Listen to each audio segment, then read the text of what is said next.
नमस्कार. आजच्या जबरदस्त आणि ट्विस्टवाल्या भागामध्ये आपण पाहणार आहोत पार्थ आणि जीवा इकडे गप्पा मारत असतात. तेव्हा पार्थ सांगायला लागतो, तुला माहिती आहे का काय घडलं आहे? म्हणजे लोक खोटं का बोलतात मला हेच समजत नाही. तुला माहिती आहे ना, आपल्या इथे तो कार्तिक कामाला होता, त्याचे वडील खूप दिवस ICU मध्ये ऍडमिट होते आणि व्हेंटिलेटरवरती होते. तेव्हा तो विचारतो, सगळं ठीक तर आहे ना? तेव्हा तो म्हणतो, सगळं ठीक तर आहे, पण आता ते बरे झाले. पण प्रॉब्लेम एक झाला आहे की त्याच्यासाठी कार्तिकने त्यांनी स्वतःहून कष्ट केलेली जी गाडी होती ती विकून टाकली आहे. तेव्हा तो म्हणतो, त्याच्याकडे परिस्थितीच तशी होती ना, म्हणून त्याला ते विकायला लागलं असेल.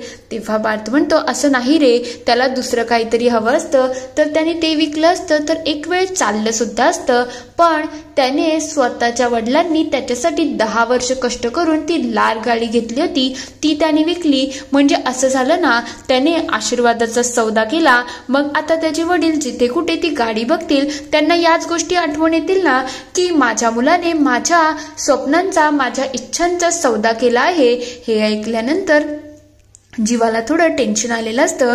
तेव्हा पार्थ म्हणतो, जीवा, तुझ्या आयुष्यामध्ये कधी असा प्रसंग आला ना की तुला तुझे स्वप्न किंवा आशीर्वाद विकायला लागतील, त्या पहिले तू एकदा माझ्याशी बोलून घे. तेव्हा तो म्हणतो, हो दादा, नक्कीच. तेवढ्यात तिथे मानिनी येते आणि म्हणायला लागते, काय चाललंय तुमच्या दोघांचं?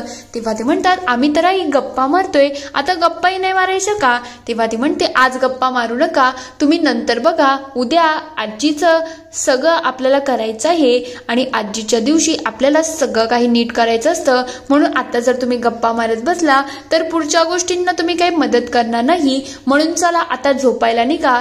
जीवाला सगळ्याच गोष्टी मनाला लागत असतात की आता मी जे केलं आहे त्यामुळे काय नवीन तुफान येईल याची थोडी त्याला शक्यता आलेली असते. तर दुसऱ्या दिवशी सकाळी मानिनी किचनमध्ये बासुंदी बनवत असते. तेवढ्यात तिथे काव्या आणि नंदिनी येतात. काव्या मानिनीचं खूप कौतुक करायला लागते आणि म्हणते, घरामध्ये जो बासुंदीचा घमघमाट सुटला आहे ना, खरंच तो आवाजावरती खरंच मन भरून येत आहे. खरं म्हटलं तर मानिनी काकू, तुमच्या हाताला चवच भारी आहे. तेव्हा ते म्हणतात, माझ्या सासूच्या हाताला चव होती, त्या तर एक नंबर सुगरणच होत्या. तेव्हा नंदिनी विचारते, म्हणजे आजींनीच जीवाला जेवण बनवायला शिकवलं आहे ना, म्हणून त्यांच्या हाताला एवढी चव आहे का? तेव्हा मानिनी म्हणते, अच्छा, नवऱ्याचं कौतुक सुरू आहे का? म्हणजे जीवाने बनवलेला फराळ तुला आवडलेला दिसतोय, पण तरी सुद्धा जीवाला त्यांनीच सगळं शिकवलं आहे, म्हणून तर जीवाच्या हाताला खूप चव आहे. तेव्हा नंदिनी विचारते, मग तुम्ही जीवांना बासुंदी बनवायला का बरं सांगितलं नाही? तेव्हा ती म्हणते, जेव्हा मी त्याला बोलवायला गेली तेव्हा तो आंघोळीला गेला होता आणि तो वापस येस्तवर मी विचार केला दूध आटवायला तरी सुरुवात करू, म्हणजे बाकीच्या गोष्टी नंतर होत राहतील. तेवढ्यात इकडे काव्याला सांगायला लागतात, काव्या, बदाम दे ग, बदाम टाकायला पाहिजेत. तेव्हा ती म्हणते, तुम्ही असं छोटी मोठी कामं आम्हाला सांगू नका, आम्हीही नाचून आहोत, आम्हालाही मोठ्या मोठ्या जबाबदाऱ्या द्या. तेव्हा मानिनी म्हणायला लागते, ठीक आहे, तुला जर मोठी जबाबदारी हवी असेल ना तर पुढे मी सासूबाईंच्या सगळ्या गोष्टी काढल्या आहेत, मग त्यांना आवरणं सजवणं हे सगळं काम तुम्ही करा, म्हणजे कसं तुम्ही काम केल्यासारखं होईल ना. तेव्हा काव्या म्हणते, ठीक आहे मानिनी काकू, आम्ही जातो आणि सगळं आवरतो. हे सगळं बोलणं इकडे वसुआत्या चोरून चोरून ऐकत असतात. तेव्हा त्या म्हणायला लागतात, आता खरी मजा येणार आहे जेव्हा माझा भाऊ घरी येईल. तो घरी आल्यानंतर नंदिनीचा जो जीवावरचा विश्वास आहे ना तो तर धुळीत मिळणारच आहे आणि नंदिनीला जो कॉन्फिडन्स असतो ना सगळीकडे तोळा मिरवण्याचा, तो सुद्धा पुरेपूर बर्बाद होणार आहे. बघाच आता काय काय नवीन फटाके फुटतील. तर दुसरीकडे काव्या रूम मध्ये साडी घेऊन येते. तेव्हा पार्थ विचारतो, काय हो, तुम्ही नवीन साडी घेतली? तेव्हा ती म्हणते, तुम्ही विसरताय का, ही साडी तुमच्या आजीची आहे आणि दरवर्षी या साडीची पूजा सुद्धा होते ना. तेव्हा तो म्हणतो, तुम्हाला तर जरा जास्तच माहिती झालं आहे आजींबद्दल, जेवढी मला सुद्धा नॉलेज नाही आहे. तेव्हा काव्या म्हणते, मला जुन्या गोष्टी, जुन्या आठवणी सगळं जपायला खूप आवडत असतं. तेव्हा पार्थ म्हणतो, पण जुन्याच्या जास्ती वर्तमानामध्ये जगायला मला खूप आवडतं आणि तेच मी करत असतो. तेव्हा ती म्हणते, ते काही असो, पण आता तुम्ही मला ही साडी जुळवण्यासाठी मदत करता का? तेव्हा तो म्हणतो, मी तुमच्या मदतीसाठी नेहमीच उभा राहणार आहे आणि तसंही मला तुमचा हातात असलेला जास्तच आवडेल. तेवढ्यात द्या की मी तुमची मदत करतो. तेवढ्यात ते देण्याच्या ऐवजी काव्या पार्थच्या हातामध्ये हात टच ठेवते. ते बघता पार्थ म्हणायला लागतो, मला तुमचा हात माझ्याबरोबर कायम असलेला आवडेलच, पण आता मी साडीचा एक टोक मागितला जुळवण्यासाठी. तेव्हा काव्या थोडीशी लाजून जाते आणि पार्थच्या हातामध्ये साडीचा एक टोक देते. ते दोघं एक दुसऱ्यामध्ये एवढे हरवलेले असतात की तशाच प्रकारे हळुवारपणे त्या दोघांची साडी जुळून सुद्धा जाते आणि त्यांच्या आयुष्याची सुद्धा घडी जुळते. तेव्हा पार्थ म्हणायला लागतो, जसं साडी जुळली ना तशीच मला आपल्या आयुष्याची घडी सुद्धा जुळवायला खूप आवडेल. पण तुमचं काय आहे? मला असं वाटते आजीच्या आशीर्वादाने आपण थोडे जवळ आलो आहोत. तुम्हाला काय वाटतं? तेवढ्यात काव्याला इकडे मानिनी आवाज देते आणि म्हणायला लागते, लवकर ये ग, साडी द्यायला एवढा वेळ लागतो का? लगेच काव्या ती साडी घेऊन तिथून निघून जाते. पण पार्थला या सगळ्या बोलण्याचं थोडंसं चांगलं वाटत असतं आणि तो खूप खुश सुद्धा असतो. तर दुसरीकडे आजींचा पूर्णपणे तरुणपणाचा फोटो लावलेला असतो आणि तो फोटो बघून सगळे खूप खुश झालेले असतात. तेव्हा नंदिनी विचारते, हा तरुणपणाचाच फोटो आहे ना? तेव्हा मानिनी सांगते, हो, त्यांचं म्हणणं होतं की माणसाने मनाने नेहमी तरुण राहावं आणि त्याच्याचमुळे आम्ही त्यांचा हा फोटो लावतो. तेव्हा काव्या म्हणते, त्या खरंच खूप सुंदर दिसत आहेत आणि त्यांचं वागणं बोलणंही सुंदर असेल ना? तेव्हा तो म्हणतो, हो, मला आठवण आहे. खरं म्हटलं तर जेव्हा मी लहान होतो ना तेव्हा आजी माझ्यासाठी स्वेटर बनवायची आणि जेव्हा जीवा झाला ना त्यानंतर आजीने जीवाला स्वयंपाकाचं सगळं शिकवलं होतं.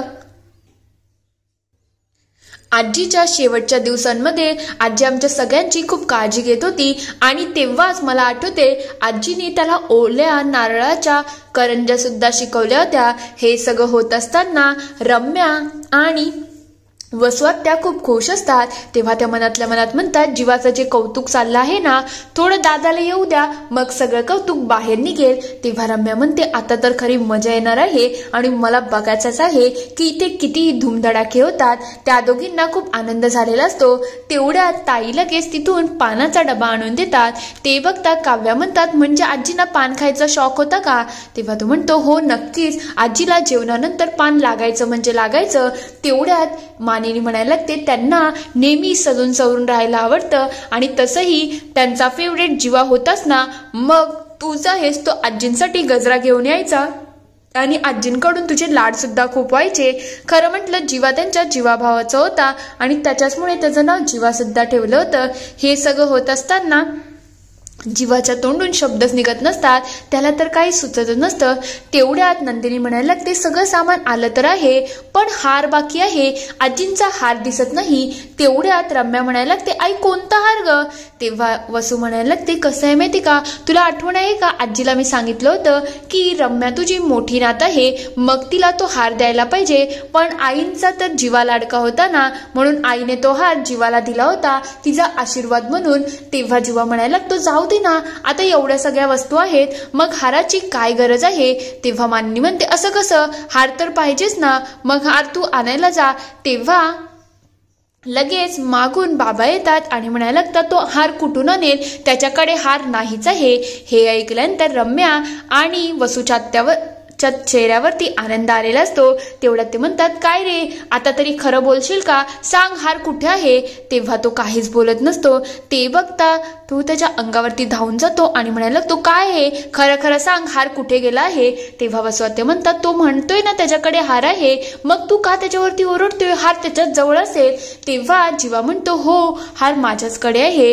तेव्हा बाबा म्हणायला लागतात, याच्याकडे हार नाही आहे, याने हाराचा सौदा केला आहे, आईचा आशीर्वाद हा विकून आला आहे. हे ऐकल्यानंतर जीवाला समजतं की आपली चोरी आता पकडली गेली आहे. तेवढ्यात बाबा म्हणतात, सांग की हार तुझ्याकडे आहे की नाही, की तू विकून आला आहे? तेव्हा नंदिनी म्हणते, बाबा तुम्ही यांच्याशी असं का बोलताय, मला माहिती आहे ना यांनी हार विकलेला नाही आहे, यांच्याकडे हार आहे, मी खात्री देते ना. अहो जा ना, तुम्ही हार घेऊन या, जीवा जा रूम मधून घेऊन या ना लवकर हार, लवकर जा ना, तुमच्याकडे हार आहे ना. तेव्हा बाबा म्हणतात, बघ तुझ्या बायकोचा तुझ्यावरती किती विश्वास आहे, जीवाच्या आकांताने सांगत आहे की तुझ्याकडे हार आहे ना हार, जा घेऊन ये. तेवढ्यात तो मान हलवतो आणि म्हणतो, नाही, माझ्याकडे हार नाही आहे. हे ऐकल्यानंतर नंदिनी म्हणायला लागते, तुम्ही घाबरू नका, काय झालं आहे ते खरं खरं आम्हाला सांगा, सगळ्यांची काळजी वाढूनच गेलेली असते. इथे हा एपिसोड संपतो. पुढील भागात आपण बघणार आहोत जीवा सांगायला लागतो हे सगळं आनंद निवाससाठी झालं आहे. तेव्हा बाबा विचारतात काय झालंय आनंद निवासमध्ये, सांगते का नंदिनी. नंदिनीच्या तोंडातून शब्दच निघत नसतात. तेव्हा जीवा म्हणायला लागतो आनंद निवासमध्ये थोडा प्रॉब्लेम झाला होता. तेव्हा मानिनी विचारते काय प्रॉब्लेम झाला होता, सांगतोय का. तेव्हा तो म्हणतोय माझ्या चुकीमुळे आनंद निवास विकायला निघालं होतं. मी एका चुकीच्या माणसाबरोबर व्यवहार केला होता. तेव्हा मानिनी विचारते कोण व्यक्ती आहे, तू सांगतो का. तेव्हा तो म्हणतो शेखर काकांबरोबर. हे ऐकल्यानंतर बाबा अक्षरशः चिडून जातात. जीवाला काठीने मारायला जातील तेवढ्यात पार्थ त्यांच्या मध्ये येतो आणि त्यांना अडवायला जातो. इकडे नंदिनीची अवस्था ही खूप खराब झालेली असते. इथे हा पूर्ण एपिसोड संपतो. आता जीवाचं सत्य तर उघडलं आहे, पण खरंच नंदिनी आणि जीवा या सगळ्या परिस्थितीमधून बाहेर निघू शकतील का, तुम्हाला काय वाटतं ते मला कमेंट